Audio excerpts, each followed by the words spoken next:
மலேசிய இந்திய சமூகத்தின் உயர்வுக்கு குறைந்தது 500 மில்லியன் ரிங்கிட் நிதி ஒதுக்கப்பட வேண்டும். 2025 வரவு செலவு திட்டத்தில் அரசாங்கம் ஒதுக்கியுள்ள 130 மில்லியன் ரிங்கிட் நிச்சயம் போதாது என பெர்சத்து கட்சியின் முஸ்லிம் அல்லாத உறுப்பினர்களுக்கான பெர்சகுத்து பிரிவின் துணைத் தலைவர் டத்தோ ஸ்ரீ சஞ்சீவன் கூறியுள்ளார். பொதுத் தேர்தலுக்கு முன் வாக்குறுதிகளை அள்ளி வீசிவிட்டு தற்போது முந்தைய அரசாங்கம் ஒதுக்கிய அதே 130 மில்லியன் ரிங்கிட்டை பக்கத்தான் தலைமையிலான இந்த ஒற்றுமை அரசாங்கம் நிலைநிறுத்தியுள்ளது. 130 மில்லியன் ரிங்கிட் ஒருபோதும் போதாது என்று அவர் கூறினார். இந்தியர்கள் மத்தியில் இது பெரும் ஏமாற்றத்தை ஏற்படுத்தியுள்ளது.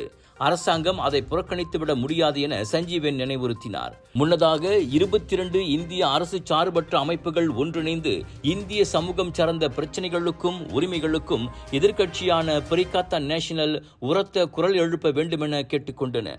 நாடாளுமன்ற கூட்டத்தில் தாசே குலுகோர் நாடாளுமன்ற உறுப்பினரும் பெர்சத்து கட்சியின் உச்சமன்ற உறுப்பினருமான வான் சைஃபுல் வான் ஜானுடன் நடந்த அச்சந்திப்பில் இந்திய சமூகத்தின் பொருளாதார உயர்வுக்கான ஆலோசனைகளும் செயல்திட்டங்களும் முன்வைக்கப்பட்டன. அது குறித்து கருத்துரைத்த போது சஞ்சீவன் மேற்கண்டவாறு கூறினார்.